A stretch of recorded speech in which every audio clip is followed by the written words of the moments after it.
What is up, everybody? Purple and Gold podcast for Friday, February 20th, coming at you from the Tiger Den in beautiful St. Charles Parish, Louisiana. Fresh off an LSU baseball win over Indiana, 14-7. We're going to get to all of that, but we are going to start with last night. The LSU Lady Tiger basketball team rallies from a big deficit to defeat Ole Miss in Oxford, 78-70. Malaysia Fulwiley had 26 points. LSU held Ole Miss to 0 for 17 shooting from the field in the fourth quarter, and the Lady Tigers go a long way towards securing a top 4 seed and a double bye in the SEC women's basketball tournament.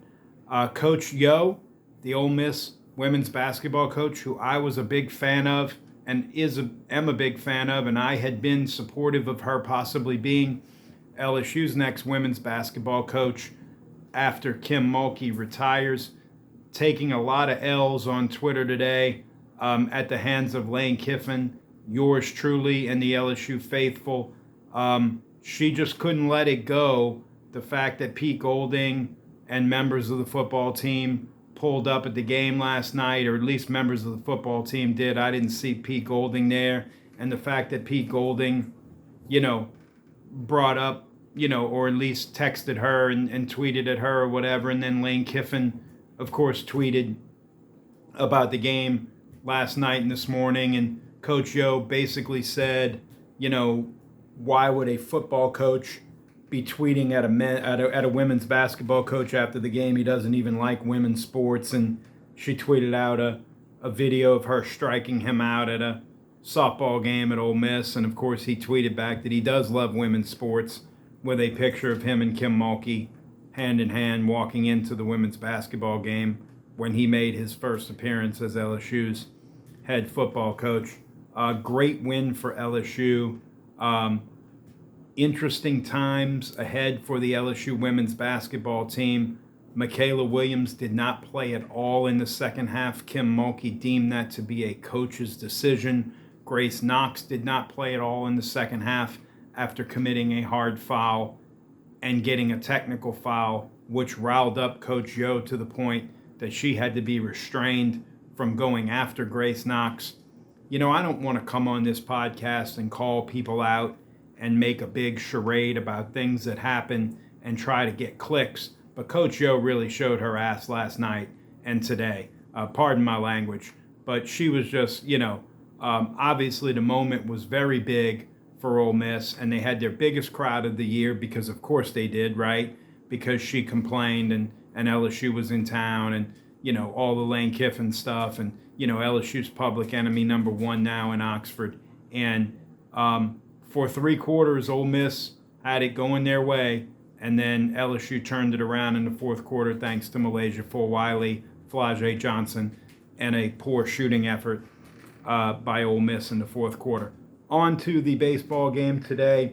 This was going to be a much different podcast. LSU trailed 5-4 going into the 8th inning, but a 9-run outburst gave LSU a 13-5 lead. They would eventually win 14-7. The 9-run outburst was highlighted by a go-ahead 3-run homer by Zach York. LSU trailed 5-4. He had a 3-run homer to make it 7-5.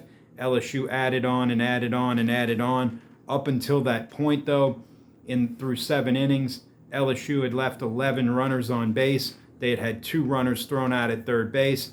They had had 2 runners thrown out at second base. Cade Aaron Beatty made a really bad decision early in the game on a bases loaded, little swinging bunt up the line that he decided to field in fair territory, tried to turn and throw back home to Case and Evans covering when it was 2-1 LSU, led to that being a 3-2 Indiana lead. Mason Braun came off the bench. John Pearson started at DH. Mason Braun pinch hit for him in the middle of the game. Mason Braun came off the bench to go 3 for 3. It was a tough day for Tanner Reeves. Tanner Reeves pinch hit for Braden Simpson. Braden Simpson started the game in left field. LSU went with a right-hand heavy lineup against a left-hand pitcher. Tanner Reeves pinch hit. They were first and second, nobody out. Ball got away. Cade Beatty went to third. He shouldn't have gone to third. Reeves was in there to bunt these two guys over. Now as a runner at first, one out. Reeves struck out. He wound up striking out 3 times on the day. He made a late error at third base after he'd come in from left field to play third base. It was a very tough day for Tanner Reeves. You don't want to single anybody out, good or bad, for one performance in one singular game. Obviously, Tanner Reeves has lost out on the second base competition, and we think that that was largely due to defense. His offense hasn't been good either. I think Jay Johnson trusts Tanner Reeves, and he likes Tanner Reeves, and he's trying to get him in spots. That was a really tough performance today. LSU's probably going to face another lefty tomorrow against Notre Dame. We'll see if they go with a similar type lineup, but this was a classic Jay Johnson game. Pinch hitters, pinch runners, guys coming in off the bench. He said before the year he could use as many as 14 people to maybe win a close game, and he did that today. I would like to see more of Jack Ruckert. Jack Ruckert came off the bench again and drew a walk. I wonder if there is room now for some sort of a Caraway at third. Maybe Jack Ruckert gets a start at second. Maybe Seth Dardar is the DH. We'll see how that all plays out. That obviously wouldn't happen tomorrow against a lefty because Ruckert is a left-hand batter. But I just wonder if maybe there's room for Jack Ruckert here to continue to elevate his playing time. John Pearson did have a couple of hits, I believe, while he was in there. I would assume he'll be back in there tomorrow. I would assume Braden Simpson will be back in there tomorrow as well. We will see Cooper Moore tomorrow for LSU against Notre Dame. One of the interesting things when LSU released their pitching for the weekend was that Sunday was TBD. However, Cooper Williams was the first guy out of the bullpen today after Kason Evans. So that would tell you that we're probably still in line for a William Schmidt start on Sunday, because if it wasn't going to be William Schmidt, you would have thought maybe it would have been Cooper Williams, but Cooper Williams was the first guy out of the bullpen today. Kason Evans had, I thought, a really good performance on the whole. He was a little shaky in that inning we talked about where he walked some guys and the bases were loaded, but without that hiccup with Cade Beatty throwing the ball away, he came back out in the fourth, came back out in the fifth. I think he threw 15 or so total pitches to get through those 2 innings. He gave you finally some length as best he could based on the game. Cooper Williams came in, Gavin Guidry came in. Once the Tigers scored the 9 runs, they finished it up with Grant Fontenot and some others. Connor Benj and Danny Lackenmeyer got into the game in the 9th inning to make their season debut for Connor Benj, and a season and LSU debut for Danny Lackenmeyer. So LSU wins 14-7. We didn't learn a lot other than what we already knew today. LSU can play offense with the best of them. LSU's defense was a little bit lacking in spots today. Trent Caraway made another error at third base. LSU's base running needs to improve. Tigers were great, drawing walks, putting people on base, doing all the things you need to do offensively to put pressure on a team. I think they struck out another 9 or 10 batters again today. LSU's going to be fine. LSU's going to define some more roles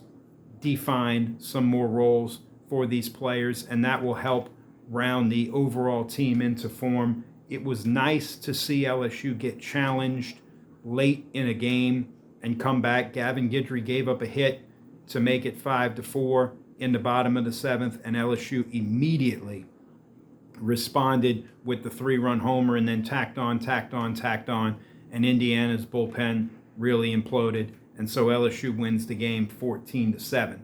We will be back tomorrow evening, more than likely, to talk about LSU and Notre Dame. They play the early game tomorrow at 11 Central.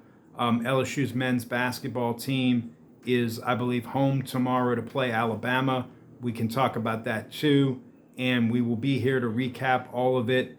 There's tons of college baseball going on all around the country. South Carolina was already beaten by Army today. Going to be a rough year for Paul Maneri, and we can talk at another show about his legacy. I don't really know what Paul Mainieri is doing right now at South Carolina, but that's another show for another day. Congratulations to the Lady Tigers last night. Congratulations to the LSU baseball team today. 6-0. Jay Johnson's first ever 6-0 start in his 5th season at the helm at LSU. As always, be safe tonight if you're going out this weekend. Be good to one another, and always, always, always, go Tigers.